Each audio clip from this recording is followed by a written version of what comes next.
आज की क्लास में हम डिस्कस करेंगे सेट। ये सेट की फर्स्ट क्लास है। इसमें मैं आपको बताऊंगा कि सेट हम किसे कहते हैं, सेट को हम कैसे रिप्रेजेंट करते हैं, यानी कि सेट्स से रिलेटेड कुछ क्वेश्चंस भी मैं आपको बताऊंगा। सबसे पहले हम डिस्कस करेंगे कि सेट क्या होता है, फिर सेट को कैसे, नोटेशंस क्या यूज़ करती है, सेट को रिप्रेजेंट करने के कितने मेथड्स हैं, फिर कुछ क्वेश्चन जो सेट से रिलेटेड है वो भी मैं आपको इसी लेक्चर में करवाऊँगा। Welcome to BJ scholars math classes.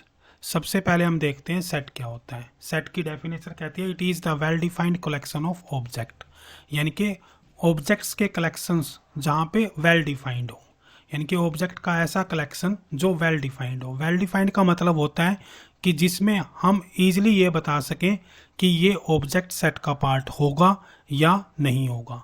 अगर हम ये बता पा रहे हैं तो इसका मतलब that is well defined collection of objects.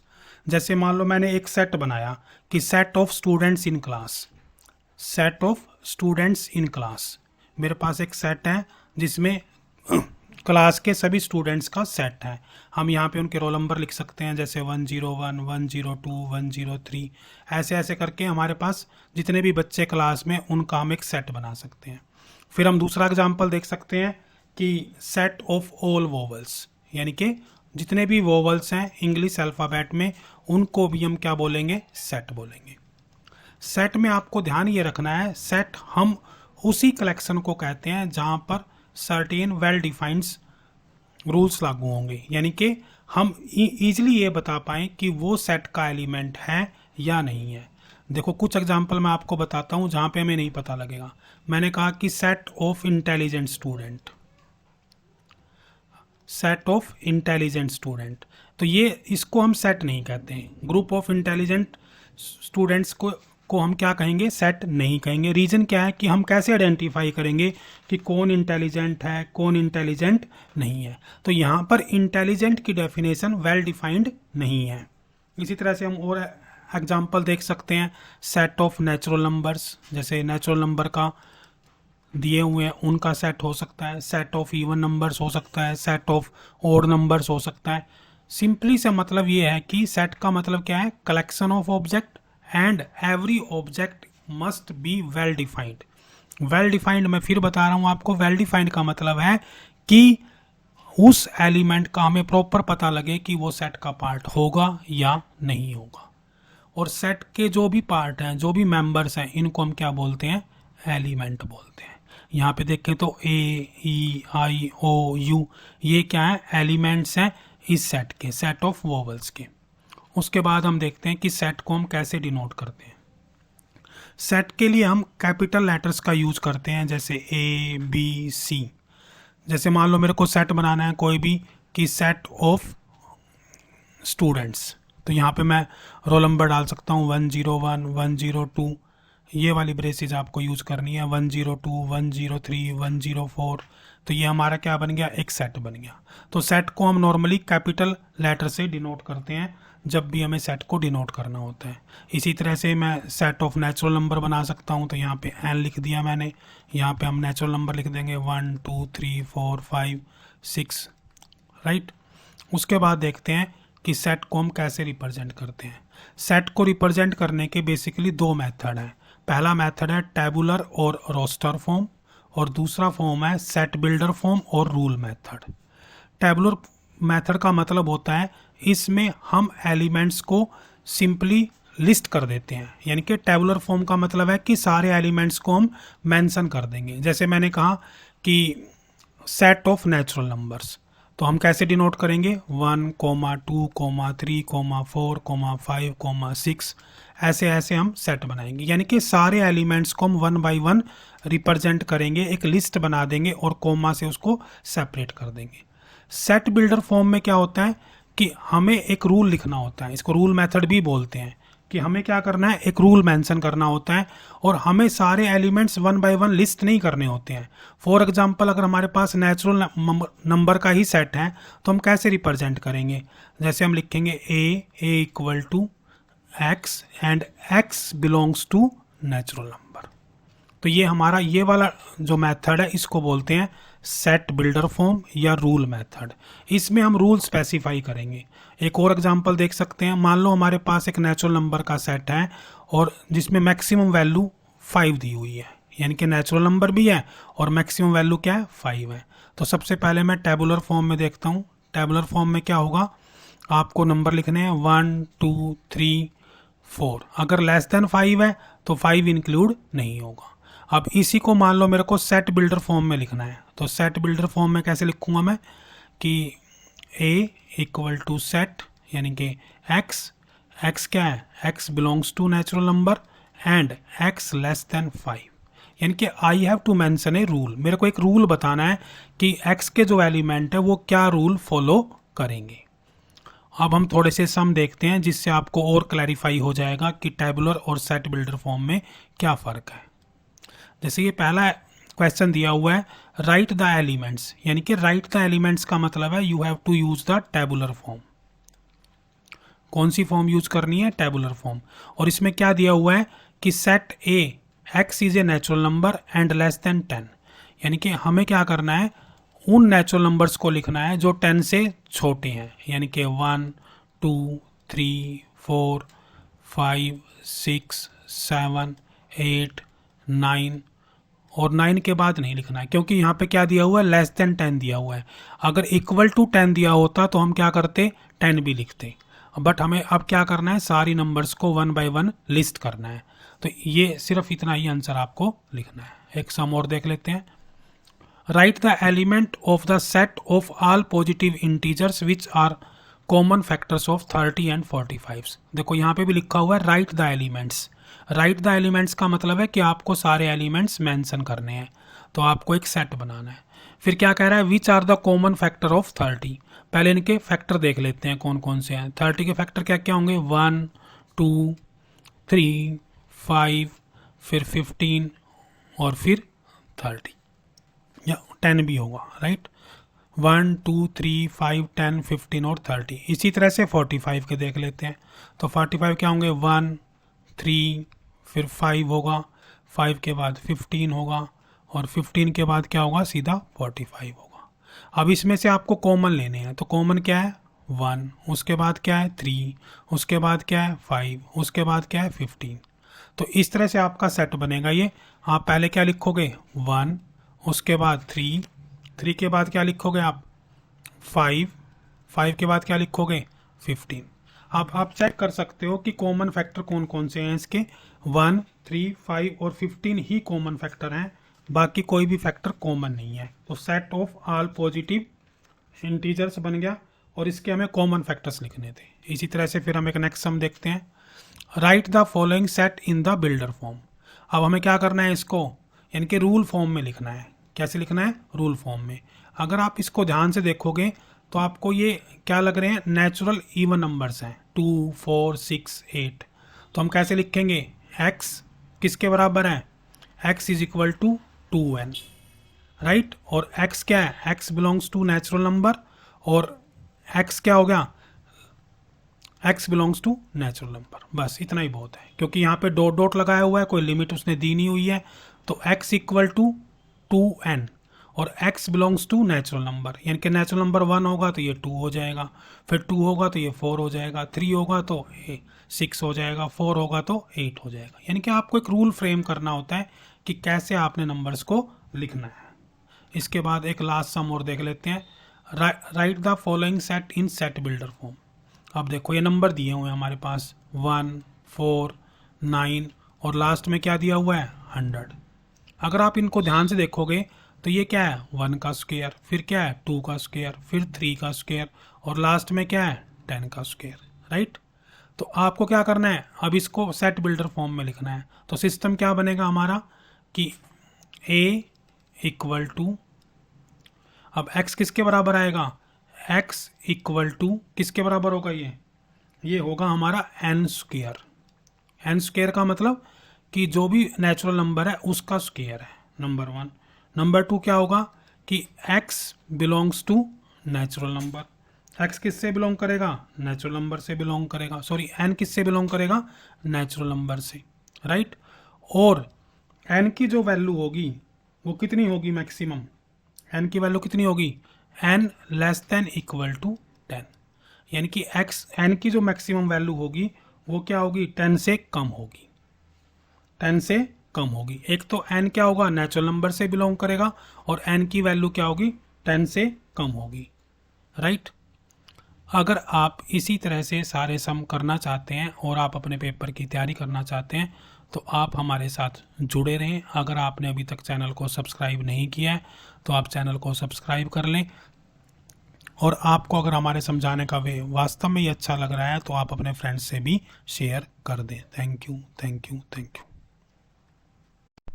आज की क्लास में हम डिस्कस करेंगे टाइप्स ऑफ सेट, कि सेट के कौन कौन से टाइप होते हैं, वो सभी मैं आपको आज के लेक्चर में बताऊंगा कि इनफाइनाइट सेट क्या होता है, फाइनाइट सेट क्या होता है, सिंगलटन सेट क्या होता है, एम्प्टी सेट क्या होता है, equal sets, equivalent sets, cardinal number of set क्या होता है। तो इस तरह से हम आज के लेक्चर में ये सभी टाइप्स के सेट पढ़ेंगे और ये बहुत ही आसान टॉपिक है। Welcome to BJ scholar math classes. सबसे पहले हम स्टार्ट करते हैं फाइनाइट सेट। फाइनाइट सेट वो होता है जिसमें number of elements, if the elements of set are finite. Finite का मतलब जिस सेट के एलिमेंट फिक्स हों उसको हम बोलते हैं फाइनाइट सेट, यानी कि जिस सेट के एलिमेंट्स को हम काउंट कर सकते हैं, जिस सेट के हम एलिमेंट्स को ये बता सकते हैं कि उस सेट में टोटल कितने एलिमेंट्स बनेंगे, उसको बोलते हैं फाइनाइट सेट। फॉर एग्जाम्पल हमारे पास एक सेट दिया हुआ है ए, इसमें एलिमेंट दिए हुए हैं 1 2 3 4। तो ये हमारा सेट क्या होगा, क्योंकि सेट के 4 एलिमेंट्स हैं और हम सेट के सारे एलिमेंट बता सकते हैं तो इसको बोलेंगे फाइनाइट सेट। तो फाइनाइट सेट वो सेट होता है जहाँ नंबर ऑफ एलिमेंट्स को हम काउंट कर सकते हैं, उसको बोलते हैं फाइनाइट सेट। आप एक और एग्जांपल देख सकते हो, जैसे a equal to set of vowels दिया हुआ है, तो इसमें क्या होगा a e i o u। तो ये क्या होगा, ये भी सेट क्या है हमारा, फाइनाइट सेट है, क्योंकि हमें पता है इसमें टोटल कितने होते हैं, 5 एलिमेंट्स हैं। इसी तरह से सेट ऑफ अल्फ़ाबेट्स हो, सेट ऑफ इंग्लिश अल्फ़ाबेट्स हो, तो उसमें टोटल एलिमेंट्स कितने होंगे, ए बी सी और कहाँ तक जाएंगे, जेड तक। यहाँ पे भी हम क्या कर सकते हैं, एलिमेंट्स को काउंट कर सकते हैं कि टोटल 26 होंगे, तो इसको बोलते हैं फाइनाइट सेट। इसके बाद देखते हैं नेक्स्ट वाला सेट। फिर हमारे पास दूसरा सेट है जिसका नाम है infinite set. If the elements of set are infinite then the set is called infinite set, यानी कि ऐसा सेट जिसके एलिमेंट्स को हम टोटल काउंट करके ना बता सकें कि टोटल कितने एलिमेंट्स होंगे, उसको बोलते हैं इनफाइनाइट सेट। फॉर एग्जांपल हमारे पास सेट है नेचुरल नंबर का, natural 1 2 3 4 dot dot dot dot, इस तरह से हमारे पास क्या है, ये सेट है, इसमें हम ये नहीं बता सकते कि टोटल कितने एलिमेंट्स होंगे। और एग्जांपल देख सकते हैं, मान लो सेट ऑफ इवन नंबर्स है, इवन नेचुरल नंबर्स, तो 2 4 6 8, इसमें भी क्या कर सकते हैं हम, नंबर ऑफ एलिमेंट्स को काउंट नहीं कर सकते हैं। तो ऐसे सेट जिसके हम टोटल एलिमेंट्स को काउंट करके ना बता सकें उसको बोलते हैं इनफाइनाइट सेट। इसके बाद देखते हैं नेक्स्ट सेट, सिंगलटन सेट। ऐसा सेट जिसके पास सिर्फ एक ही एलिमेंट हो उसको बोलते हैं सिंगलटन सेट, यानी कि ऐसा सेट जिसमें सिर्फ एक ही एलिमेंट है। For example a equal to 2, यानी कि इस सेट को हम क्या कहेंगे, सिंगलटन सेट, और इसमें एलिमेंट कितने होंगे, 1, only 1 element in the set is called singleton set. इसमें और एग्जांपल देख सकते हैं कि ऐसा सेट बनाओ जिसमें x की वैल्यू क्या हो, 5 से बड़ी हो, एंड x की वैल्यू 7 से कम हो, और x किससे बिलोंग करता हो, नेचुरल नंबर से। तो ये सेट क्या होगा, इस सेट को क्या लिखेंगे, इसमें क्या आएगा, 6 आएगा। तो only 1 element in the set, that's why it is called the singleton set. Next, empty set. A set having no element is called empty set. एक ऐसा सेट जिसमें कोई भी एलिमेंट ना हो उसको हम क्या बोलते हैं, एम्प्टी सेट बोलते हैं। और इस सेट के दो नाम अलग से और भी होते हैं, एक नल सेट और एक वॉइड सेट, यानी कि नल सेट, वॉइड सेट और एम्प्टी सेट क्या है, सेम बात है। ऐसा सेट जिसमें कोई भी एलिमेंट ना हो उसको बोलते हैं एम्प्टी सेट। इसके बाद next, equal set. Two sets are said to be equal if both set contain same element. The order of elements are immaterial. जैसे हमारे पास मान लो एक ए सेट है जिसमें एलिमेंट दिए हुए हैं 1 2 3, और एक दूसरा सेट है बी, उसमें एलिमेंट क्या दिए हुए हैं 1 2 3, और एक तीसरा सेट है सी जिसमें एलिमेंट्स क्या दिए हुए हैं 3 2 1, और एक और सेट है डी जिसमें एलिमेंट्स क्या दिए हुए हैं 2 1 3। अब देखो इस ए सेट में क्या है कि 1 2 3 है, और बी सेट में भी क्या है 1 2 3, तो A and B are the equal sets. अब सी को देखते हैं, सी में क्या है 3 2 1, अगर यहाँ देखेंगे तो 1 2 3, तो एलिमेंट्स हमारे क्या है सेम है। तो ऐसे दो सेट जिसके एलिमेंट सेम हो उसको हम बोलते हैं इक्वल सेट्स। इसमें इंपॉर्टेंट बात यह है the order of elements are immaterial, यानी कि जो एलिमेंट्स का ऑर्डर है वो कोई मायने नहीं रखता है, यानी कि एलिमेंट आपके चाहे आगे हों चाहे पीछे हों चाहे बीच में हो, बट एलिमेंट्स क्या होने चाहिए सेम होने चाहिए। तो ये सारे के सारे सेट्स क्या हैं A B C D are the equal sets. तो इसमें ये ध्यान रखना है एलिमेंट सेम होने चाहिए, उनका ऑर्डर कोई भी मायने नहीं रखता है, चाहे वो एलिमेंट फर्स्ट पे हो चाहे सेकंड पे हो चाहे थर्ड पे हो, तो both all sets are called to be equal. Next set देखते हैं इक्विवेलेंट सेट्स। दो फाइनाइट सेट ऐसे जिसमें number of elements in the first set is equal to number of elements in second set. जैसे हमारे पास दो सेट दिए हैं 1 2 3, और ये ए दिया हुआ है और यहाँ पे एक बी सेट दिया हुआ है, यहाँ पे एलिमेंट दिए हुए हैं ए बी सी। अब की बार आपको ध्यान रखना है कि नंबर ऑफ एलिमेंट्स, यानी कि इसको हम लिखते हैं एन ऑफ ए, कितनी वैल्यू है इसमें 3, एन ऑफ बी क्या वैल्यू है 3, राइट। तो इसमें नंबर ऑफ एलिमेंट्स कितने हैं 3, इसमें नंबर ऑफ एलिमेंट्स कितने हैं 3, तो इन सेट्स को हम बोलते हैं इक्विवेलेंट सेट। इक्विवेलेंट सेट में क्या देखना है हमें नंबर ऑफ एलिमेंट्स काउंट करने हैं, पहले में कितने हैं 3, दूसरे में भी कितने हैं 3, तो दोनों में 3 एलिमेंट्स हैं, तो इसको हम क्या बोलेंगे इक्विवेलेंट सेट। हम मान लो एक सेट सी और ले लेते हैं, उसमें 3 नाम दिए हुए हैं, मान लो राम श्याम और राधा, ये 3 नाम दिए हुए हैं इसमें, तो इसकी भी वैल्यू कितनी होगी एन ऑफ सी कितना हो गया 3। तो ए बी और सी ये सारे के सारे क्या कहलाएंगे इक्विवेलेंट सेट्स कहलाएंगे। और इसको लिखते कैसे हैं, इसको ऐसे लिखते हैं ए इक्विवेलेंट बी। उसके बाद देखते हैं next set cardinal number. The number of elements in finite set is called cardinal number, यानी कि कोई भी सेट दिया हुआ है, जैसे ए सेट दिया हुआ है, इसमें एलिमेंट्स दिए हुए हैं ए बी सी, तो कार्डिनल नंबर का मतलब है n of A equal to 3, इसी को हम क्या बोलते हैं कार्डिनल नंबर। क्या बोलते हैं इसको कार्डिनल नंबर। और इसका एक दूसरा नाम भी है order of the finite set. Order और cardinal numbers are the same thing. तो कार्डिनल क्या होता है कि जितने एलिमेंट सेट में दिए हुए हैं उसको हम बोलते हैं कार्डिनल नंबर्स। इस तरह से आपको ये सेट की सारी डेफिनेशंस रिवाइज करनी है। इसमें मैंने आपको बताया कि सबसे पहले मैंने आपको डिस्कस किया था, मैं एक बार फिर बता देता हूँ। फाइनाइट सेट क्या होते हैं जिसमें नंबर ऑफ एलिमेंट्स कितने हो फिक्स हो, जिनको हम काउंट कर सकें, उसको बोलते हैं फाइनाइट सेट। इनफाइनाइट सेट का मतलब क्या होता है कि जिन एलिमेंट्स को हम काउंट ना कर सकें, सेट के एलिमेंट्स को अगर हम काउंट ना कर सकें, जैसे इसमें 1 2 3 4, हमें कहाँ जाके रुकना है हमें पता ही नहीं है, हमें कंटिन्यू लिखते जाना है, तो इस सेट को हम क्या बोलेंगे इनफाइनाइट सेट। फिर सिंगलटन सेट कौन सा होता है जिसमें सिर्फ एक एलिमेंट हो, उसको हम सिंगलटन सेट बोलते हैं। एम्प्टी सेट का मतलब होता है जिसमें कोई भी एलिमेंट ना हो, और इसके दूसरे नाम क्या है नल सेट और वॉइड सेट, इसको ऐसे भी लिख देते हैं फाई की तरह। उसके बाद है इक्वल सेट। दो सेट इक्वल तब होंगे जब उसके एलिमेंट सेम हो और एलिमेंट्स का ऑर्डर कोई भी मायने नहीं रखता, यानी कि एलिमेंट्स किसी भी ऑर्डर में हो सकते हैं। इसी तरह से इक्विवेलेंट सेट क्या होंगे जहां नंबर ऑफ एलिमेंट्स सेम हो बट एलिमेंट्स क्या हो ये इमैटेरियल है। यहाँ पे क्या है एलिमेंट्स क्या है वो इमैटेरियल है, बट दोनों में सेम नंबर ऑफ एलिमेंट्स होने चाहिए। जैसे मान लो इसमें 3 है तो दूसरे में भी, यानी कि ए में अगर 5 है तो बी में भी क्या होना चाहिए 5, सी में भी क्या होना चाहिए 5। तो अगर ये तीनों में नंबर सेम है तो इसको क्या बोलेंगे हम इक्विवेलेंट सेट। उसके बाद कार्डिनल नंबर है, number of elements in A set is called cardinal number, right.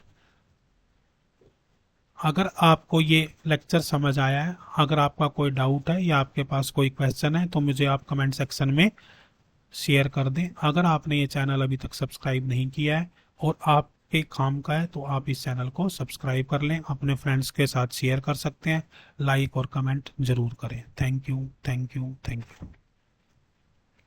आज की क्लास में हम सीखेंगे सबसेट एंड पावर सेट। ये सेट थ्योरी की 3rd क्लास है। इसमें मैं आपको बताऊंगा कि सबसेट क्या है, पावर सेट क्या है, सुपर सेट क्या है और हम पावर सेट को कैसे निकालते हैं। अगर आपने अभी तक चैनल को सब्सक्राइब नहीं किया है तो आप चैनल को सब्सक्राइब कर लें। Welcome to BJ scholars math classes. सबसे पहले हम डिस्कस करते हैं सबसेट। किसी भी सेट को दूसरे सेट का सबसेट जब कहा जाता है जब पहले सेट के सारे एलिमेंट्स दूसरे सेट में हों। जैसे मैंने 2 सेट यहाँ पे लिखे हुए हैं, एक ए और एक बी। ए में क्या है 1 2 3 3 एलिमेंट्स हैं और बी में 5 एलिमेंट्स दिए हुए हैं। तो यहाँ पे ए क्या है, A is a subset of the B. यानी कि ए क्या है, ए के सारे एलिमेंट्स 1 2 3 किस में है, बी में 1 2 3 4 5, यानी कि ये 3 के 3 एलिमेंट्स इसमें हैं। तो हम क्या कहेंगे, ए को कहेंगे A is a subset of B. A is a subset of B. और इसको लिखते कैसे हैं और पढ़ते कैसे हैं, A is a subset of B. और यहाँ पे जो बी सेट है, जो बड़ा सेट है, उसको हम क्या बोलते हैं, सुपर सेट। क्या बोलते हैं, सुपर सेट। तो यहाँ पे बी क्या है, B is a superset और ए क्या है, A is a subset of B. और हर सेट के ऊपर ये 2 करेक्टरिस्टिक्स भी इंप्लीमेंट होती हैं। Every set is a subset of itself, यानी कि कोई भी सेट है वो अपने आप का सबसेट होता ही होता है। और empty set is a subset of every set, यानी कि जो एम्प्टी सेट है वो भी हर सेट का सबसेट होता ही होता है। फॉर एग्जांपल मान लो हमारे पास एक ए है और इसमें से हमें 1 2 2 एलिमेंट्स दिए हुए हैं। अगर हम इसके सबसेट निकालने हो तो कैसे निकालेंगे, तो इसका पहला सबसेट क्या होगा, ये एम्प्टी सेट होगा।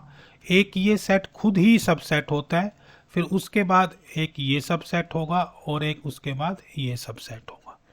किसी भी सब सेट के कितने सबसेट हो सकते हैं वो डिपेंड करता है नंबर ऑफ एलिमेंट्स में। अगर नंबर ऑफ एलिमेंट्स 2 हैं तो टोटल सबसेट कितने होंगे, 2 की पावर n, यानी कि 2 की पावर 2 इक्वल टू 4। जैसा कि हमने इस एग्जांपल में देखा भी है कि a के कितने एलिमेंट्स हैं, 2, तो उसके सबसेट कितने हुए, 1 2 3 4। इसी तरह से हम और एग्जांपल देख सकते हैं। मान लो एक सेट दिया हुआ है ए बी सी। अब इसके कितने सबसेट होंगे, इसके सबसेट लिखो। सबसे पहले 5, उसके बाद एक ये खुद होता है ए बी सी। अब और क्या होंगे, फिर ए बी, दूसरा तीसरा चौथा क्या होगा, बी सी, उसके बाद क्या होगा सी ए। और सबसेट क्या होंगे, ए फिर बी फिर उसके बाद सी। तो गिनेंगे टोटल 1 2 3 4 5 6 7 8। तो टोटल सबसेट कितने हुए, 8। 2 की पावर 3 कितनी होती है, 8। तो अगर हमें किसी भी सेट के सबसेट निकालने हो तो उसके एलिमेंट्स को, तो फार्मूला क्या हुआ, 2 की पावर n। और n क्या है, नंबर ऑफ एलिमेंट्स। n क्या है, नंबर ऑफ एलिमेंट्स। इसके बाद देखते हैं नेक्स्ट। उसके बाद है प्रॉपर सबसेट। किसी भी सेट को अनदर सेट का, यानी कि सेट ए को सेट बी का प्रॉपर सेट जब कहा जाता है जब हर एलिमेंट ए का बी में हो और कम से कम एक एलिमेंट ऐसा हो बी में जो ए में ना हो। कम से कम एक एलिमेंट क्या होना चाहिए, बी में ऐसा होना चाहिए जो ए में ना हो। जैसे एग्जांपल देखते हैं, हमारे पास यहाँ सेट दिया हुआ है ए में एलिमेंट्स क्या दिए हुए हैं, 1 2 3, राइट। तो इसी तरह से क्या करेंगे, फिर बी लिख लेते हैं। बी में क्या दिए हुए हैं एलिमेंट्स, 1 2 3 4, इसमें ये 4 एलिमेंट्स दिए हुए हैं। तो ये क्या कह रहा है, A is set to B proper subset of set B if every element of A is also an element of B.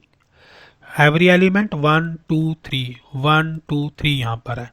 And there is at least 1 element in B which is not in A. यहाँ पे एक element extra भी है। यहाँ पर एक element भी extra हो सकता है, 2 भी हो सकते हैं और 3 भी हो सकते हैं। तो इस सेट को हम डिनोट कैसे करेंगे, ऐसे, ए सबसेट प्रॉपर सबसेट बी। इस ए प्रॉपर सबसेट में देखो यहाँ इक्वल का सिंबल मैंने नहीं लगाया है, तो ये सिंबल किसका है, प्रॉपर सबसेट का है। और सबसेट का लगाना हो तो हम कैसे लगाते, ए दिस वन,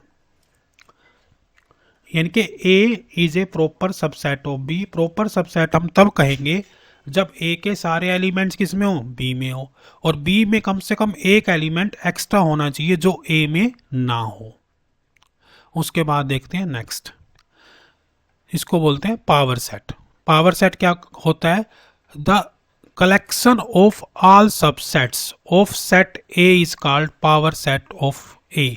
और ये पेपर पॉइंट ऑफ व्यू से बहुत ही इंपॉर्टेंट क्वेश्चंस हैं, बहुत ही इंपॉर्टेंट क्वेश्चंस, बहुत ही सम इस पावर सेट से पूछे जाते हैं।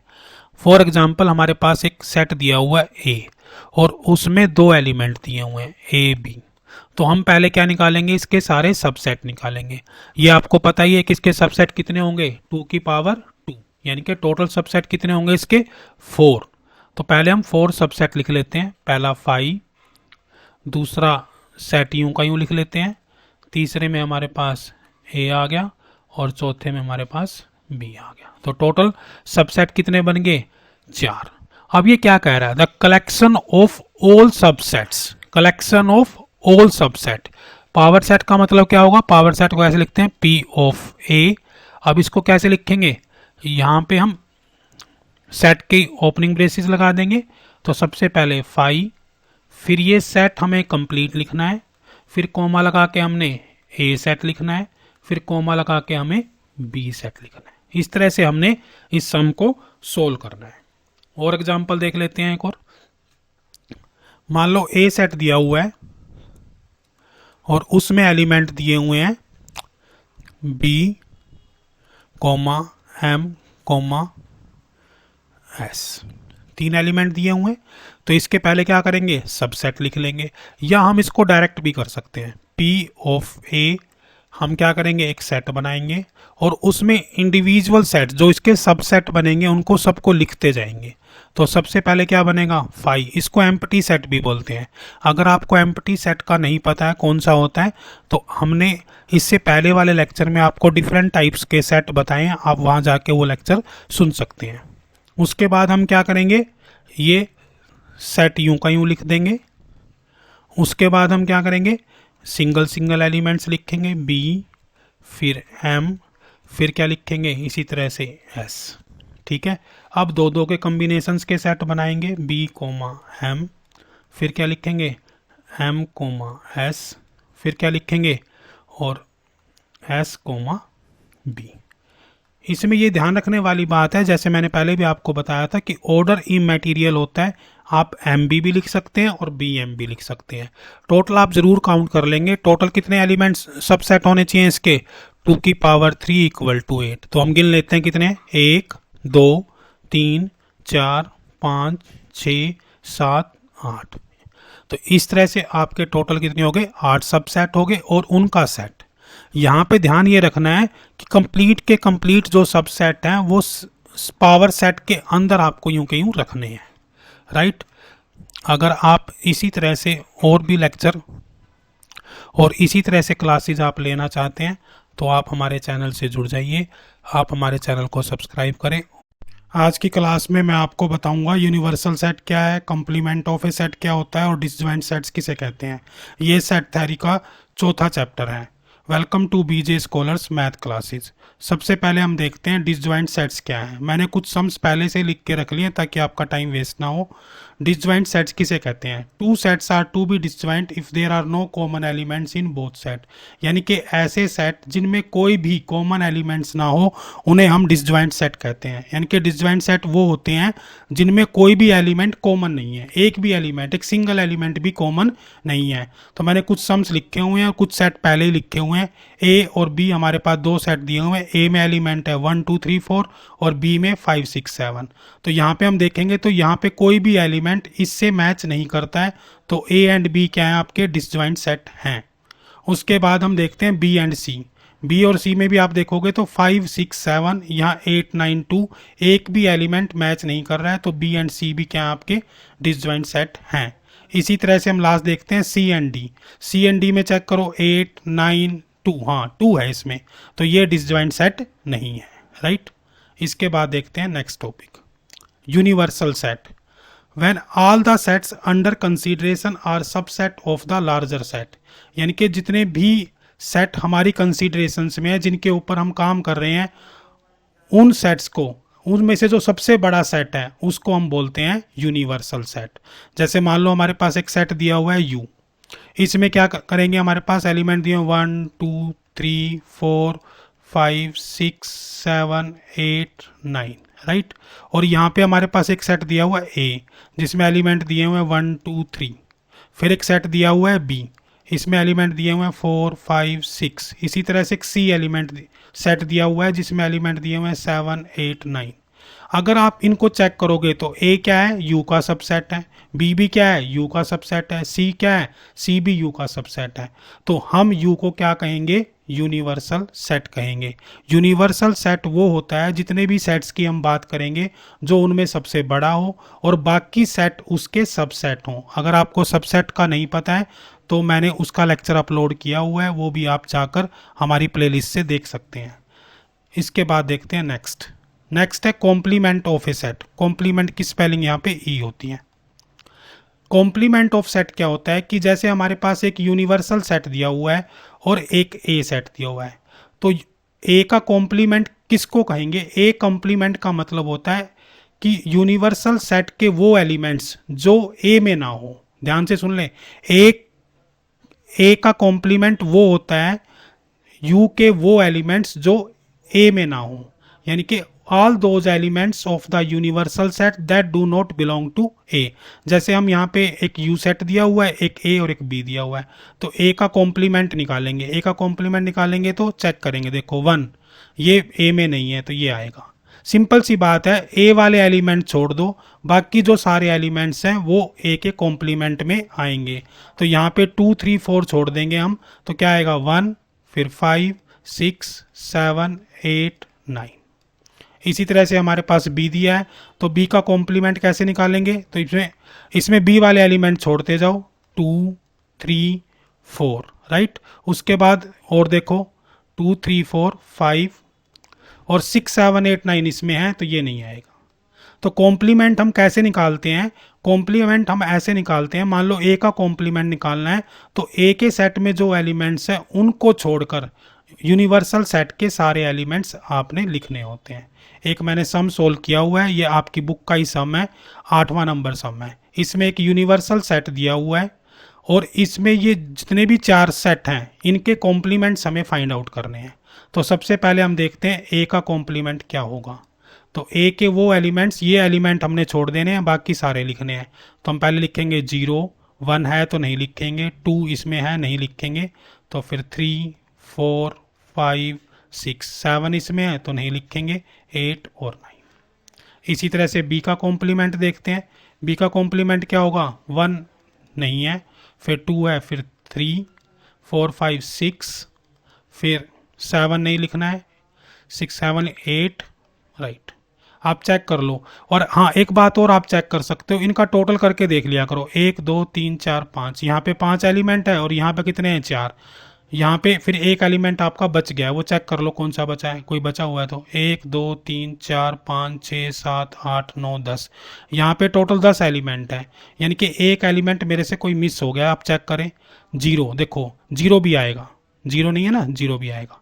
तो बेस्ट प्रैक्टिस क्या है, जब भी आप कॉम्प्लीमेंट निकालो तो यूनिवर्सल सेट के एलिमेंट का सेट देखो कितने हैं, 10 एलिमेंट। अगर ए में 3 है तो ए के कॉम्प्लीमेंट में कितने आएंगे, 7। चेक कर सकते हो, 1 2 3 4 5 6 7, हमेशा चेक कर लो टोटल, यानी कि ए के एलिमेंट्स प्लस ए के कॉम्प्लीमेंट के एलिमेंट्स ये यू के एलिमेंट्स के बराबर होंगे। जैसे इसमें 3 है तो ए के कॉम्प्लीमेंट में 7 होंगे और यू में 10 होंगे। अब देखो डी दिया हुआ है, डी में क्या है, सेम एलिमेंट्स हैं, सेम एलिमेंट्स यहाँ पे हैं, तो डी का कॉम्प्लीमेंट क्या होगा, that will be empty set, या इसको हम ऐसे लिख सकते हैं या ऐसे लिख सकते हैं। फिर लास्ट में सी का कॉम्प्लीमेंट दिया हुआ है, इसमें क्या दिया हुआ है, 5 दिया हुआ है, तो हम क्या करेंगे, यू के वो एलिमेंट्स लिखने हैं जो इसमें ना हो, तो यहाँ से हम सारे एलिमेंट्स लिख देंगे, 0 1 2 3 4 5 6 7 8 9, ये सारे के सारे क्या होंगे, सी का कॉम्प्लीमेंट होगा। अगर आपको वीडियो अच्छी लगी हो, आपको क्लास समझ में आ रही हो, तो आप हमारे चैनल को सब्सक्राइब करें, आप अपने फ्रेंड्स के साथ भी चैनल को शेयर करें।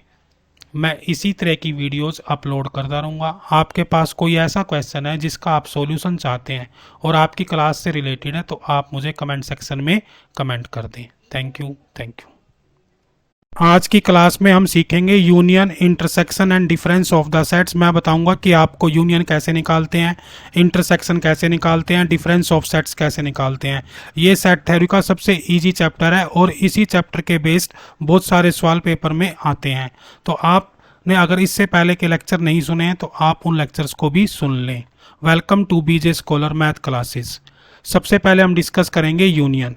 Union of two sets A and B is the set of the elements which belongs to either A और B और both।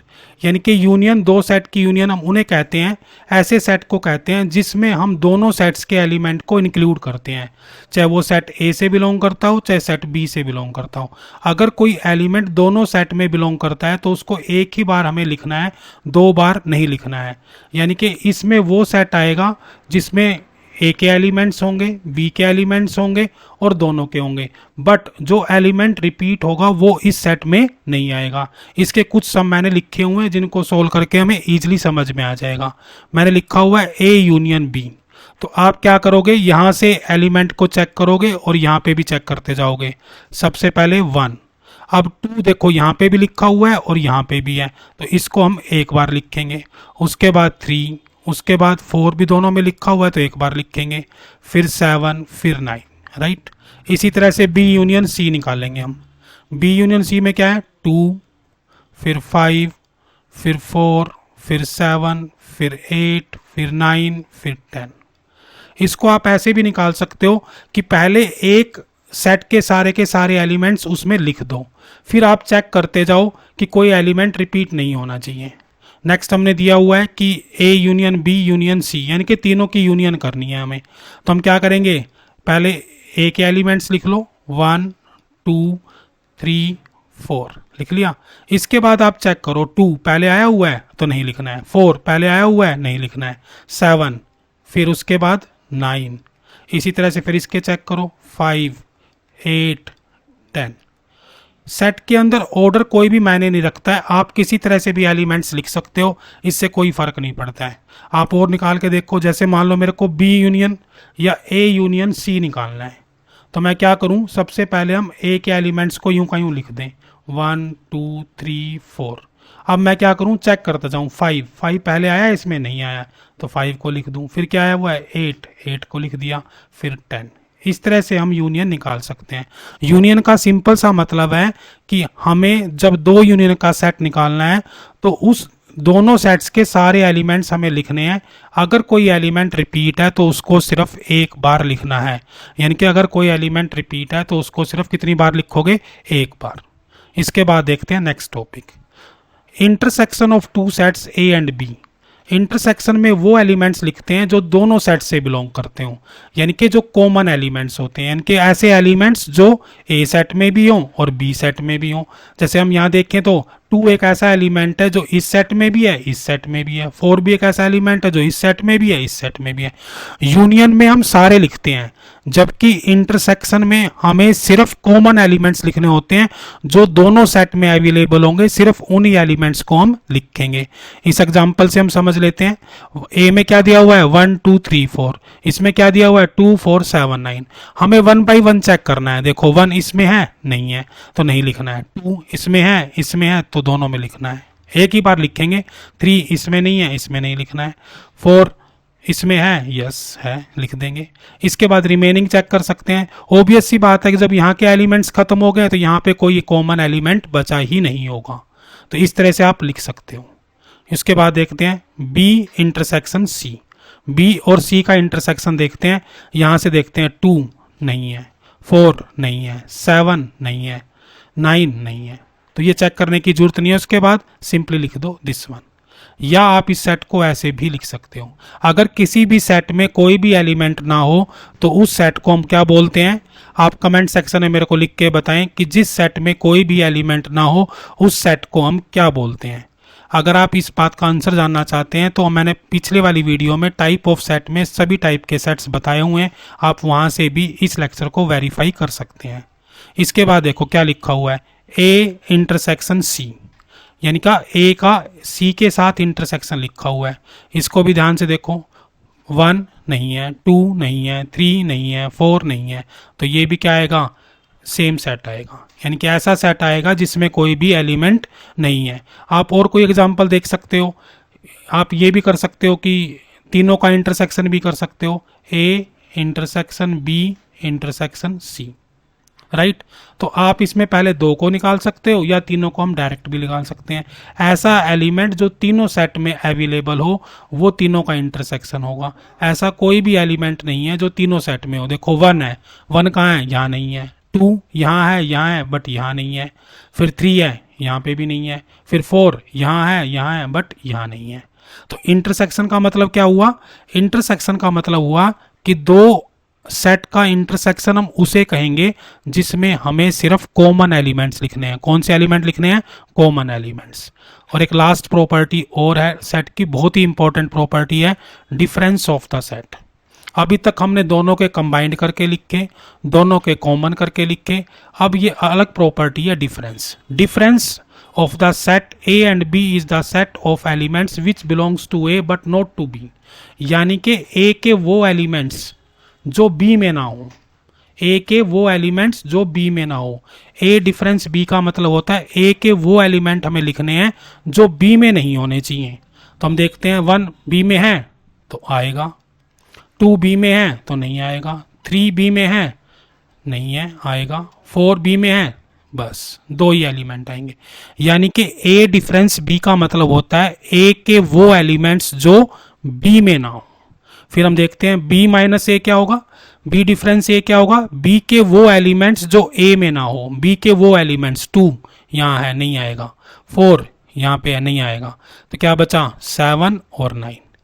यानी कि डिफरेंस हम कैसे निकालते हैं, जैसे मान लो बी डिफरेंस सी निकालना है तो हमें क्या लिखना है, बी के वो एलिमेंट्स जो सी में ना हो। बी में चेक करो वो एलिमेंट्स, 2 सी में नहीं है, 4 नहीं है, 7 नहीं है, 9 नहीं है, यानी कि बी के वो एलिमेंट्स जो सी में ना हो। ये तीनों प्रॉपर्टी ही बहुत इंपॉर्टेंट प्रॉपर्टी है। पहली प्रॉपर्टी थी यूनियन, जैसे ए यूनियन बी, दूसरी प्रॉपर्टी थी ए इंटरसेक्शन बी, और तीसरी है ए डिफरेंस बी। यूनियन में हम दोनों सेट्स के एलिमेंट लिखते हैं और जो कॉमन एलिमेंट्स हैं उनको एक बार लिखते हैं। इंटरसेक्शन में सिर्फ कॉमन एलिमेंट्स को लिखते हैं और ए डिफरेंस बी में ए के वो एलिमेंट्स लिखते हैं जो बी में ना हो, ए के वो एलिमेंट जो बी में ना हो। ये तीनों ही प्रॉपर्टी, तीनों ही ऑपरेशंस बड़े काम के हैं, इन तीनों को आपको ध्यान रखना है। इससे नेक्स्ट लेक्चर में मैं इन्हीं तीनों टॉपिक पे बेस्ड यूनियन, इंटरसेक्शन और डिफरेंस पे बहुत सारे सम आपको करवाऊंगा। अगर आपको आज का लेक्चर अच्छा लगा हो तो आप वीडियो को कमेंट करें, शेयर करें, और आपने एक क्वेश्चन का आंसर देना है जो मैंने बीच में पूछा था कि ऐसा सेट जिसमें कोई भी एलिमेंट्स ना हो, ऐसा सेट जिसमें कोई भी यानी कि एक भी एलिमेंट ना हो, उस सेट को हम क्या बोलते हैं। आपके रेफरेंस के लिए बता दूं, उसके 3 नाम हैं, तीनों नाम आपने मुझे कमेंट सेक्शन में लिखकर भेजने हैं। अगर आपको वीडियो अच्छी लगी हो तो आप अपने दोस्तों से वीडियो को शेयर कर सकते हैं। चैनल को अगर आप तक सब्सक्राइब नहीं किया है तो सब्सक्राइब कर लें। इसी तरह के लेक्चर्स मैं आपके लिए लेकर आता रहूँगा। Thank you. आज की क्लास में हम करेंगे डी मॉर्गन्स लॉ। ये सेट थ्योरी का सुपर इम्पोर्टेंट चैप्टर है।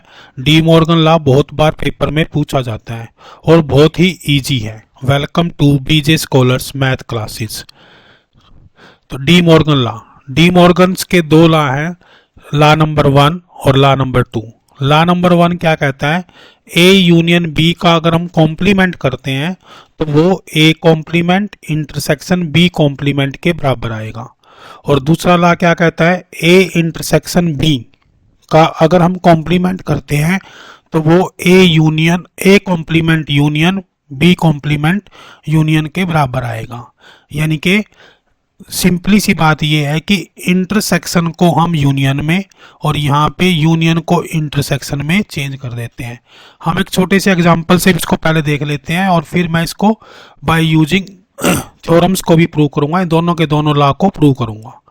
तो सबसे पहले हम एक सेट ले लेते हैं ए, और इसमें कुछ एलिमेंट्स डाल देते हैं 1 2, और एक बी सेट ले लेते हैं, इसमें भी कुछ एलिमेंट लिख लेते हैं 2 3। अब यहाँ पे देखो आप, फर्स्ट लॉ कैसे होगा, ए यूनियन बी, और एक यूनिवर्सल सेट भी चाहिए इसके लिए, एक यूनिवर्सल सेट ले लेते हैं। यूनिवर्सल सेट की वैल्यू होगी हमारी 1 2 3 4। जैसा कि मैंने पहले आपको बताया था कि यूनिवर्सल सेट वो होता है जो सेट सबसे बड़ा होता है और बाकी सेट उसके सबसेट होते हैं। तो देखो ए भी इसका सबसेट है और बी भी इसका सबसेट है। तो यहाँ पे अगर हम प्रूव करते हैं ए यूनियन बी, तो ए यूनियन बी क्या आएगा, ए यूनियन बी हो गया आपका 1 2 3, और ए यूनियन बी का कॉम्प्लीमेंट किसके बराबर होगा, ए यूनियन बी का कॉम्प्लीमेंट होगा 4, राइट। इसी तरह से क्या करेंगे, ए का कॉम्प्लीमेंट देख लेते हैं, ए का कॉम्प्लीमेंट क्या होगा, 1 2 छोड़ दो 3 और 4। फिर बी का कॉम्प्लीमेंट क्या होगा, बी का कॉम्प्लीमेंट 2 3 छोड़ दो 1 4। तो A complement intersection B complement किसके बराबर आ गया, 4। तो यहाँ से भाई ये ला प्रूव हो गया है कि देखो ए यूनियन बी का कॉम्प्लीमेंट किसके बराबर है, A intersection A complement intersection B complement, that is equal. इसी तरह से हम दूसरा लॉ भी कर सकते हैं 1 बाय 1, ठीक है। उसके बाद देखते हैं फर्स्ट लॉ। ये पहला क्वेश्चन है, prove A union B complement equal to A complement intersection B complement. इस लॉ को हमें प्रूव करना है, राइट। तो प्रूव करने के लिए हमें क्या प्रूव करना पड़ेगा, इसके लिए हमें दो पार्ट प्रूव करने पड़ेंगे। पहला पार्ट हमें प्रूव करना पड़ेगा कि ए यूनियन बी का कॉम्प्लीमेंट इसका सबसेट है, किसका, A complement intersection B complement. और दूसरा पार्ट हमें प्रूव करना पड़ेगा इसका रिवर्स, कि A complement intersection B complement subset of A union B complement. तो 1 बाय 1 हम इसको प्रूव करते हैं। सबसे पहले हम लेफ्ट साइड फर्स्ट से स्टार्ट करते हैं। हम मान लेते हैं कि हमारे पास एक एक्स एलिमेंट है जो किससे बिलोंग करता है, ए यूनियन बी कॉम्प्लीमेंट। किससे बिलोंग करता है, ए यूनियन बी कॉम्प्लीमेंट। इसका मतलब क्या है कि ये किससे बिलोंग नहीं करता है, x do not belong from A union B. देखो यहाँ पे कॉम्प्लीमेंट था और यहाँ पे क्या है, यूनियन। अगर वो कॉम्प्लीमेंट है तो वो सिंपल से बिलोंग नहीं करेगा, ये हमने पिछले वाले में भी देखा था। इसको यहाँ से देख सकते हो आप, जैसे ये ए है और फिर ए का कॉम्प्लीमेंट निकाला है, तो ये दोनों क्या हैं, ए में जो एलिमेंट्स होते हैं वो ए कॉम्प्लीमेंट में नहीं होते हैं, राइट। तो आगे कंटिन्यू करते हैं। इसका मतलब क्या है कि एक्स किससे बिलोंग करता है, एक्स या तो x do not belong to A and x do not belong to B, यानी कि एक्स ए से बिलोंग नहीं करता और एक्स बी से भी बिलोंग नहीं करता। अगर एक्स ए से बिलोंग नहीं करता, इसका मतलब है कि x belongs to A complement and x belongs to B complement, right. तो इसका मतलब क्या हुआ कि एक्स किससे बिलोंग कर रहा है, A complement intersection B complement, यानी कि एक्स ए कॉम्प्लीमेंट से भी बिलोंग करता है और बी कॉम्प्लीमेंट से भी बिलोंग करता है। तो इसका मतलब क्या हुआ कि ये इसके इंटरसेक्शन से बिलोंग करता है। तो यहाँ से क्या प्रूव हो गया कि एक्स हमारा किससे बिलोंग कर रहा है, ए यूनियन बी कॉम्प्लीमेंट, और equal to x belongs to A complement intersection B complement, यानी कि हमारा फर्स्ट पार्ट प्रूव हो गया है। अब हम इसका सेकंड पार्ट देखते हैं। इसी तरह से इसमें मान लेते हैं ये हमने फर्स्ट वाला पार्ट प्रूव कर दिया है, इसी तरह से सेकंड वाला पार्ट देखते हैं। सेकंड वाले पार्ट में क्या होगा, x belongs to A complement intersection B complement. इसका मतलब क्या है, इसका मतलब है कि एक्स किससे बिलोंग करता है, x belongs to A complement and x belongs to B complement. अब इसका मतलब क्या हुआ कि x do not belong to A, x ना तो ए से बिलोंग करता है and x do not belong to B, right. यानी कि एक्स किससे, ना तो ए से बिलोंग करता, ना एक्स किससे, बी से बिलोंग करता है। तो इसका मतलब क्या हुआ कि एक्स किससे बिलोंग करता है, x do not belongs to A union B. और इसका मतलब क्या हुआ कि x belongs to A union B का कॉम्प्लीमेंट। तो यहां से क्या हो गया, देखो यहां से ये वाली वैल्यू भी प्रूव होगी कि एक्स किससे बिलोंग कर रहा है, A complement intersection B equal to किससे बिलोंग कर रहा है, इससे बिलोंग कर रहा है। तो यहां से क्या होगा, ए यूनियन बी का कॉम्प्लीमेंट, राइट। तो इससे ये प्रूव हो जाता है। यहाँ पे हम ये भी लिख देंगे कि ये इसका सबसेट है, ये इसका सबसेट है। यहाँ पे लिख देते हैं A union B complement is a subset of A complement intersection B complement. इसी तरह से हम यहाँ लिख देते हैं A complement intersection B complement is a subset of A union B का कॉम्प्लीमेंट। It's very easy. हमें क्या करना है कि जो लिखा हुआ है उसको ब्रेक करके लिखते जाना है, और कॉम्प्लीमेंट और नॉर्मल में आपको ध्यान रखना है कि अगर कोई चीज़ एक्स, कोई एलिमेंट है, अगर वो ए कॉम्प्लीमेंट से बिलोंग करता है तो ए से बिलोंग नहीं करेगा। इसी तरह से हम नेक्स्ट सम देखते हैं और नेक्स्ट थ्योरम देखते हैं। इसमें भी हमें वैसे ही प्रूव करना है जैसे हमने लास्ट में प्रूव किया है। इसके भी दो पार्ट ही हम प्रूव करेंगे। सबसे पहले फर्स्ट हमें प्रूव करना है कि ए इंटरसेक्शन बी का complement is a subset of A complement union B complement. और सेकंड पार्ट में क्या करेंगे, प्रूव करेंगे A complement union B complement is a subset of A intersection B का कॉम्प्लीमेंट। तो जैसे लास्ट में प्रूव किया था वैसे इसको प्रूव कर लेते हैं। फर्स्ट को प्रूव करते हैं, let x belongs to A intersection B complement.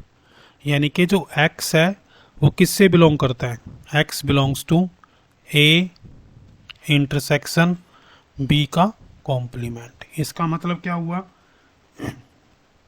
इसका मतलब ये हुआ कि x किससे बिलोंग नहीं करता, x do not belong to A intersection B से बिलोंग नहीं करता, क्योंकि जो कॉम्प्लीमेंट से बिलोंग करता है वो डायरेक्ट बिलोंग नहीं करता है। तो इसको कैसे लिखेंगे कि x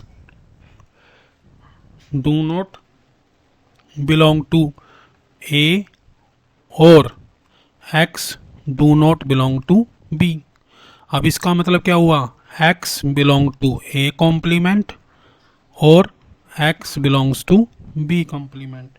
अब इसका मतलब क्या हुआ कि x belongs to A complement और यूनियन बी कॉम्प्लीमेंट, राइट।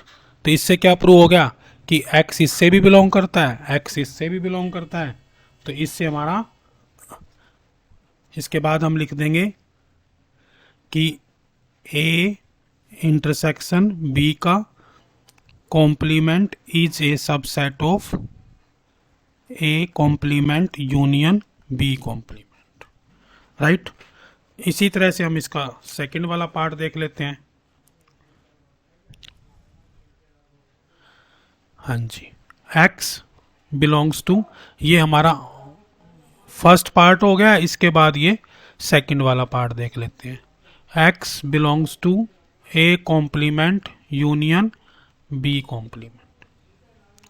इसका मतलब क्या हुआ कि x क्या हो रहा है हमारा, x बिलोंग करता है किससे, x belongs to A complement और x belongs to B complement. अब इसका मतलब क्या हुआ, x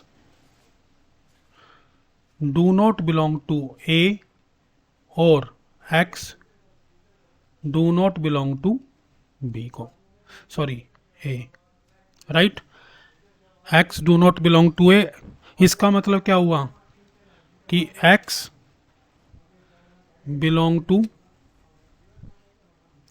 x do not belong to A intersection B. इसके बाद क्या होगा, इसका मतलब अब देखो ये किससे बिलोंग करता है, ए इंटरसेक्शन बी से बिलोंग नहीं करता है, तो किससे बिलोंग करता होगा, x belongs to A intersection B का कॉम्प्लीमेंट। तो यहां से क्या प्रूव हो गया कि इससे ये प्रूव हो गया हमारा कि x क्या कर रहा है, किससे बिलोंग कर रहा है, x belongs to A intersection A complement union intersection equal to x belongs to A intersection B का कॉम्प्लीमेंट। तो यहाँ से ये हो गया प्रूव कि A complement union B complement is a subset of A B intersection complement. तो यहाँ से हमारा ये प्रूव हो जाता है, ये 1 से और ये 2 से this theorem is proved, right. अब हम इससे रिलेटेड कुछ सम देखेंगे। सबसे पहला सम है हमारे पास u a और b दिया हुआ है। अब हमें ये थ्योरम क्या करनी है, सिंपली बाय एग्जांपल से प्रूव करना है। इसी तरह का सम ये आया हुआ है, इसमें 1 बाय 1 हम सोल्व करेंगे और फिर हमारा ये सम हो जाएगा। तो सबसे पहले क्या प्रूव करना है, लिख लेते हैं हम a यूनियन b का complement equal to A complement intersection B का कॉम्प्लीमेंट। तो पहले हम सारे टर्म निकाल लेते हैं। ए यूनियन बी किसके बराबर आएगा, यहाँ से देखो ए यूनियन बी, यानी कि इन दोनों का हमें क्या करना है, यूनियन। तो पहले देखो 3 फिर 4 फिर 5 फिर 6, राइट। तो अब क्या करेंगे, आप निकाल लो ए यूनियन बी का कॉम्प्लीमेंट। कॉम्प्लीमेंट का मतलब ये एलिमेंट हटा दो, किसमें से, u में से। 3 4 5 6, तो क्या बच गया हमारे पास 1 2 और उसके बाद बच गया 7 और 8, यानी कि 3 4 5 6 3 4 5 6 आपको नहीं लिखने हैं, बाकी एलिमेंट्स लिखने हैं। ये हमारी होगी लेफ्ट हैंड साइड। इसी तरह से राइट हैंड साइड के लिए क्या करेंगे, पहले ए कॉम्प्लीमेंट निकाल लेते हैं। ए कॉम्प्लीमेंट में ये छोड़ देते हैं एलिमेंट, बाकी लिख देते हैं 1 2 3 4 5 छोड़ दो, तो क्या बचा 6 7 8। इसी तरह से फिर क्या करना है, बी का कॉम्प्लीमेंट निकाल लो। बी का कॉम्प्लीमेंट क्या होगा, इसमें 4 5 6 छोड़ देंगे, तो 4 5 6 छोड़ोगे तो क्या बच गया 1 2 3 1 2 3 और 4 5 6 छोड़ दिया तो 7 और 8। ये आपको पता होगा कि कंप्लीमेंट कैसे निकालते हैं। कंप्लीमेंट में उस सेट के एलिमेंट छोड़ देते हैं और बाकी जो यू में है उनको लिख देते हैं। अब क्या निकालेंगे, A complement intersection B complement. Intersection में क्या लिखते हैं, कॉमन एलिमेंट्स। यहाँ से लिखो कॉमन एलिमेंट्स क्या है, 1 2, देखो 2 इसमें भी है और इसमें भी है, 2 आ गया।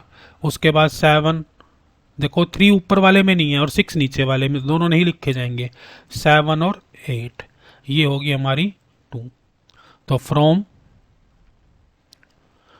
1 एंड 2 हम कह सकते हैं ए यूनियन बी का intersection equal to A complement intersection B complement, hence prove.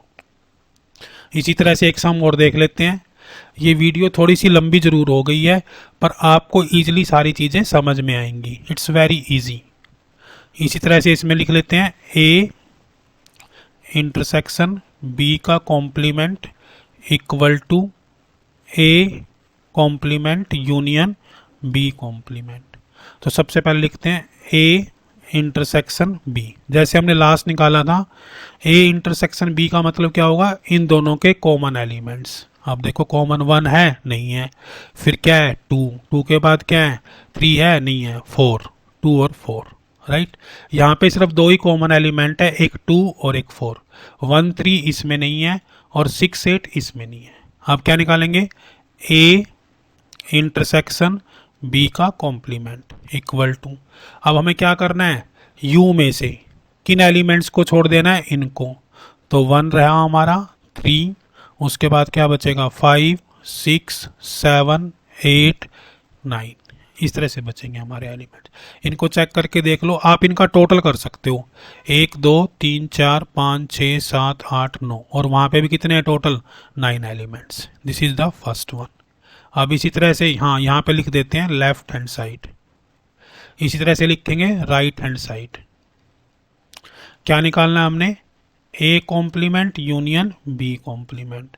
तो सबसे पहले हम निकालेंगे A complement. A complement means A की ये आइटम्स किस में छोड़ दो, इसमें से, यानी कि 1 2 3 4 गया तो क्या बचा, 5 6 7 8 9, 5 6 7 8 9, राइट। इसको आराम आराम से करना है। ए कॉम्प्लीमेंट का मतलब होता है कि ए वाले एलिमेंट्स आपको नहीं लिखने हैं, बाकी लिखने हैं। B complement, B complement means B के एलिमेंट्स किस में से, यू में से। बी के कॉम्प्लीमेंट, बी के एलिमेंट्स आपको छोड़ के बाकी यू के एलिमेंट्स लिखने हैं। तो क्या बचेगा आपका, 1 3, उसके बाद 5 5 के बाद 7 7 के बाद 8 उसमें है तो 9 हाँ 9 ही बचा, गिन सकते हो, 4 यहाँ पे हैं और यहाँ पे देखो 1 2 3 4 5 हो गए, सॉरी हाँ बी का कॉम्प्लीमेंट। बी के कॉम्प्लीमेंट में किसके काउंट करने हैं, बी और बी के कॉम्प्लीमेंट के, 1 2 3 4 5 6 7 8 9, तो टोटल कितने हैं, 9। अब क्या निकालना है, हमें निकालना है A complement union B complement. Union का मतलब होता है दोनों के सारे।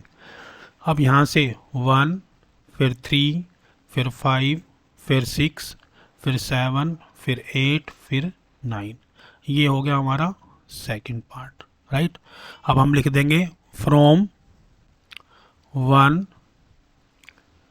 एंड 2, क्या प्रूव हो गया हमारा, ए इंटरसेक्शन बी का कॉम्प्लीमेंट, हाँ इसमें यहाँ पे इसको ऐसे लिखना है, equal to A complement union B का कॉम्प्लीमेंट, प्रूव्ड। ये सेट थ्योरी का सेकंड लास्ट चैप्टर था, De Morgan's law. Paper point of view से बहुत ही इंपॉर्टेंट है, हर बच्चे को ये ज़रूर करना चाहिए।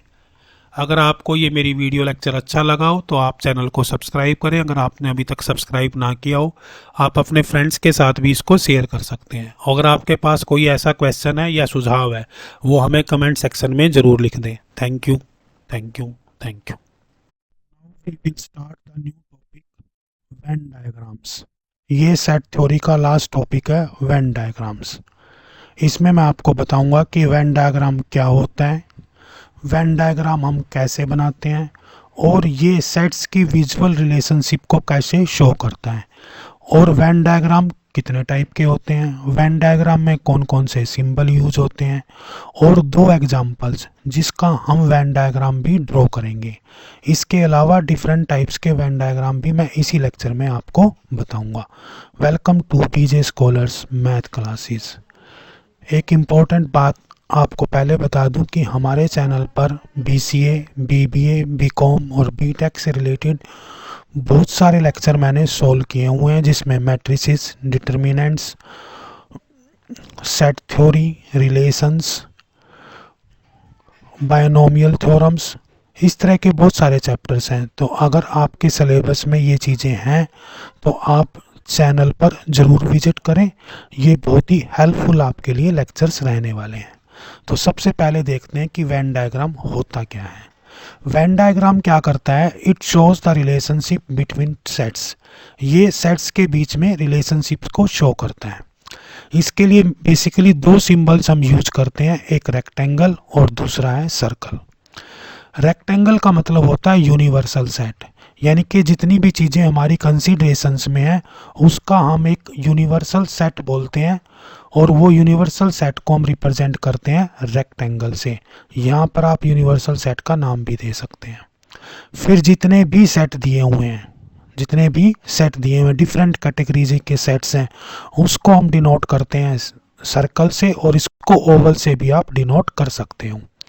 कहने का मतलब क्या है कि हम एक रेक्टेंगल यूज करेंगे और एक सर्कल यूज करेंगे डिफरेंट टाइप की रिलेशनशिप को शो करने के लिए। तो Venn diagram paper point of view से बहुत ही इंपॉर्टेंट टॉपिक्स हैं। इसके बाद देखते हैं कि हम वेन डायग्राम को ड्रॉ कैसे करते हैं। वेन डायग्राम को ड्रॉ कैसे करते हैं, सबसे पहले हमें क्या करना होता है कि हमें जितनी भी आइटम दी हुई है उनको करेक्टराइज करना होता है। कैटेगराइज का मतलब क्या है या करेक्टराइज का मतलब क्या है कि हमें उसको डिफरेंट पार्ट में डिवाइड कर लेना है। जैसे फॉर एग्जांपल हमारे पास नंबर्स दिए हुए हैं, ठीक है, और उसकी दो कैटेगरी दे दी, क्या, एक इवन और एक ओड। तो पहले हमें आइडेंटिफाई कर लेना है कि एक सेट हमारा इवन नंबर्स का है और एक सेट हमारा ओड नंबर्स का है। फिर हम क्या करेंगे, एक रेक्टेंगल ड्रॉ करेंगे और इस पे लेबल लगा देंगे, जैसे यहाँ पे यू लगा दिया।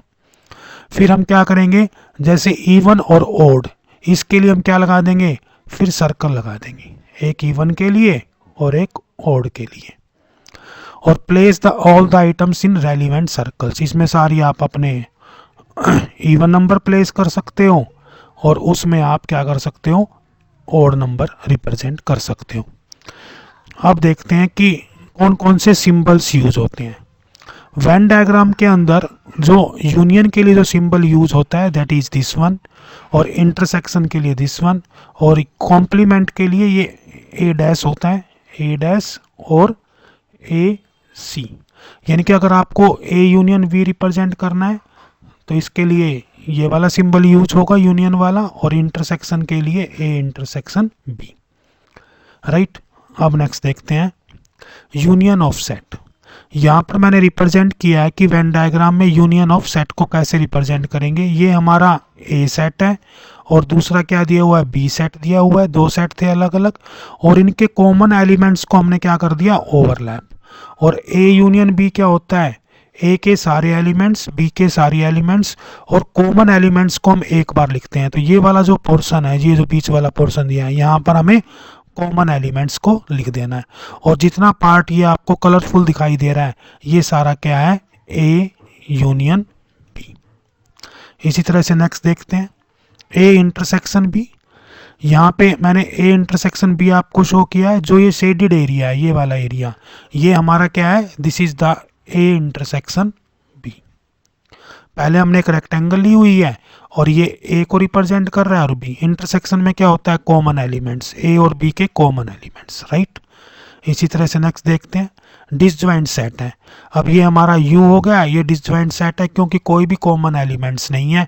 तो डिसजॉइंट सेट्स को हम इस तरह से रिप्रेजेंट करेंगे, ओवरलैप नहीं करवा सकते। ओवरलैप तब करवाना होता है जब हमारे पास कॉमन एलिमेंट्स हों। इसी तरह से कॉम्प्लीमेंट दिया हुआ है। कॉम्प्लीमेंट का मतलब होता है कि एक, मान लो ए कॉम्प्लीमेंट है, एक एलिमेंट्स को छोड़ दो, यानी कि देखो ए को मैंने क्या कर दिया है, यहाँ पे वाइट स्पेस में दिया हुआ है। ए कॉम्प्लीमेंट का मतलब है ये शेडेड एरिया, जो ब्लू कलर में शेडेड एरिया है, ये ए कॉम्प्लीमेंट है। यानी कि ए का कोई भी एलिमेंट हमें नहीं लेना होता है, बाकी जो एरिया बचेगा वो सारा क्या आता है, ए कॉम्प्लीमेंट में आता है। इसी तरह से ये दिया हुआ है बी सबसेट ए, क्योंकि अब जो बी सेट है वो क्या कर रहा है, पूरे ए के अंदर दिया हुआ है, इसलिए ये है बी सबसेट ए। अब देखते हैं एग्जांपल जिससे आपको और क्लैरिफाई होगा। अब हमारे पास यहाँ कैटेगरी तो उसने ऑलरेडी दे ही दी है, एक ए और एक बी, यानी कि दो कैटेगरी होगी। पहला स्टेप क्या था, कैटेगराइज करना। स्टेप वन क्या था, कैटेगराइज करना। तो हमारे पास दो कैटेगरी होगी, एक ए और एक बी। फिर क्या कहना है, these two sets are the subset of universal set. ये क्या है, इसके सबसेट हैं। 3, 7, 9 देख सकते हो, 4 और 8 इसमें दिए हुए हैं।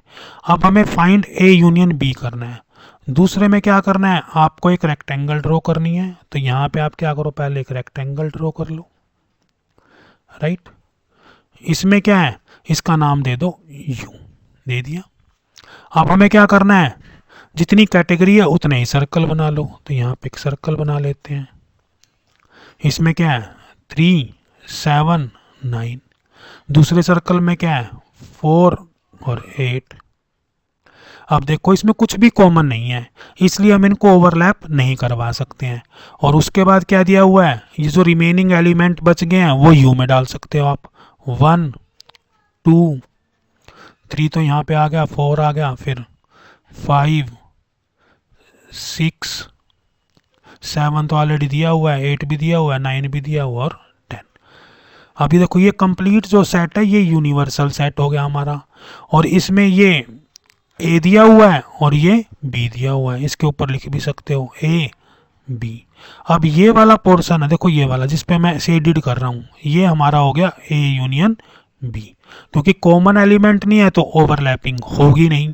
अगर ओवरलैपिंग नहीं होगी तो जितना मैंने ये शेडेड एरिया जिस पे मैं शेड बना रहा हूँ ये हमारा क्या हो गया ए यूनियन बी, राइट। इसके बाद एक एग्जांपल और देख लेते हैं। अब की बार फिर दो सेट दिए गए हैं, दिस वन 3, 6, 9 और 4, 6, 8। अब क्या करना है, सबसे पहले एक रेक्टेंगल ड्रॉ करो, ठीक है। और क्या करना है, फिर आपको सर्कल ड्रॉ करना है, किसके लिए, ए के लिए। तो ए के लिए सर्कल बना लो। अब इसमें कॉमन एलिमेंट देख लो, अगर कॉमन है तो ओवरलैप कर दोगे, यस ये ओवरलैप कर दिया। कॉमन एलिमेंट कौन सा है 6 को कॉमन एलिमेंट में रख दो। यहाँ पे क्या बच गया 3 और 9। ये हमारा ए सेट है, ये यू सेट है, ये बी सेट है। और क्या बच गया इसमें 4 और 8, 4 और 8। अब क्या बताना है हमें, इंटरसेक्शन। इंटरसेक्शन का मतलब होता है जो दोनों में कॉमन एलिमेंट्स हैं। तो ये वाला एरिया देखो जहाँ पे 6 लिखा हुआ है, ये हमारा क्या हो जाएगा, this part is known as A intersection B, right. तो इस तरह से हमें इंटरसेक्शन निकालना हो। तो बाकी एलिमेंट्स भी लिख दो इसमें जो बाकी बच गए हैं आपके। देखो 1 चला गया, 3 चला गया, 4 चला गया, तो 5 चला गया, 5 रह गया, 6 कॉमन में चला गया, 7, फिर क्या है 8 नहीं दिखा रखा, 8 यहाँ पे है, फिर 9 यहाँ पे है और 10, राइट। तो इस तरह से आप ये वेन डायग्राम बहुत ही इजी होते हैं और आसानी से आप इनको रिप्रेजेंट कर सकते हैं। एक लास्ट टॉपिक और कि टाइप्स ऑफ वेन डायग्राम। इसमें 2 सेट, 3 सेट, 4 सेट, 5 सेट। ये जो सेट वर्ड है ये सेट वर्ड है कि उसमें कितने टाइप की कैटेगरीज हैं। यानी कि अगर 2 सेट वेन डायग्राम है तो 2 सर्कल का यूज करेगा, 3 है तो 3 सर्कल का यूज करेगा, 4 है तो 4 सर्कल का यूज करेगा, 5 है तो 5 सर्कल का यूज करेगा। देखो जो अभी तक हमने बनाए हैं वो 2 सर्कल्स वाले हैं, जैसे 1 और 2। इसी तरह से अगर आप 3 सर्कल यूज करोगे तो ये 3 सर्कल का वेन डायग्राम हो सकता है, 1, ये 2 और तीसरा कुछ और वैसे भी हो सकता है। कहने का मतलब है कि जो टाइप्स ऑफ वेन डायग्राम है वो डिपेंड करता है कि उसमें कितने सर्कल्स दिए हुए हैं। तो ये डिफरेंट टाइप के, अगर 2 सर्कल है तो 2 सेट वेन डायग्राम, देखो नाम से ही पता लग रहा है, 3 set Venn diagram, 4 set Venn diagram, 5 set Venn diagram. तो इट्स वेरी इजी और पेपर पॉइंट से बहुत अच्छा है। और इसकी एप्लीकेशंस क्या है कि हम बहुत सारे सम इसी से सोल्व कर सकते हैं। खासकर जो practical applications of set theory हैं उनको हम वेन डायग्राम की हेल्प से बहुत इजीली सोल्व कर सकते हैं। और प्रैक्टिकल एप्लीकेशंस भी मैंने अपने चैनल पर सोल्व की हुई हैं, आप वो भी हमारे चैनल से देख सकते हैं। सेट थ्योरी का कंप्लीट चैप्टर, आपको एक एक टॉपिक सेट थ्योरी में जो भी टॉपिक्स आपके सिलेबस में सारे के सारे इसी चैनल पर मिलने वाले हैं। तो इसलिए अगर आप अभी तक वीडियो देख रहे हैं तो इसका मतलब आप अपने एग्ज़ाम के प्रति बिल्कुल सीरियस हैं। तो आप चैनल को सब्सक्राइब कर लें अगर नहीं करा है। और आपको अगर एक एक चीज़ समझ में आई है तो आप अपने फ्रेंड्स के साथ भी शेयर कर दें। और कमेंट मुझे ज़रूर करें कि आपको ये चैप्टर समझ में आया है या नहीं। तो राइट यस और नो। Thank you.